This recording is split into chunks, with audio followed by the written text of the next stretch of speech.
Hello అందరికీ.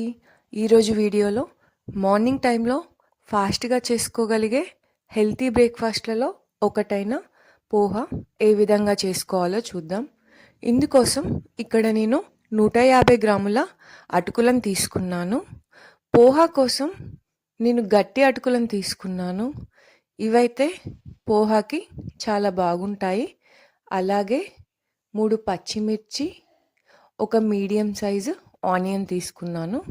పచ్చిమిర్చిని చిన్న ముక్కలుగా కట్ చేసుకోవాలి. అలాగే ఉల్లిగడ్డను కూడా ముక్కలుగా కట్ చేసుకోవాలి. మనం తీసుకున్న అటుకులను జల్లిబుట్టలో లేదా గిన్నెలో వేసి వాష్ చేసుకోవాలి. స్టవ్ మీద కడాయి పెట్టి ఆయిల్ వేసి ఆయిల్ హీట్ అయ్యాక పల్లీలు, శనగపప్పు, మినపగుండ్లు, జీలకర్ర, ఆవాలు ఇవన్నీ యాడ్ చేసి ఒకసారి మిక్స్ చేసుకోవాలి. కొంచెం పసుపు, కరివేపాకు, కొత్తిమీరను కూడా యాడ్ చేసి మరోసారి కలపాలి. మనం కట్ చేసి పెట్టుకున్న పచ్చిమిర్చి ముక్కలు అలాగే ఉల్లిపాయ ముక్కలను కూడా యాడ్ చేసి తాలింపు మిక్స్ చేయాలి.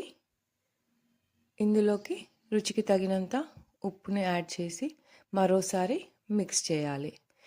మనం వాష్ చేసి పెట్టుకున్న అటుకులను ఈ తాలింపులోకి యాడ్ చేసి మొత్తం ఒకసారి చక్కగా మిక్స్ చేసుకోవాలి అటుకులు తాలింపుని.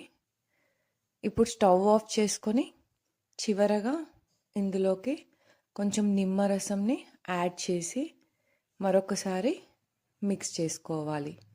అంతే, చాలా ఫాస్ట్గా చేసుకోవచ్చు. అలాగే టేస్ట్ కూడా చాలా బాగుంటుంది. మీరు ఒకసారి ట్రై చేయండి వీలైతే. అలాగే వీడియో నచ్చితే తప్పకుండా ఛానల్ని సబ్స్క్రైబ్ చేయండి ఇలాంటి వీడియోస్ కోసం. And thank you for watching the video.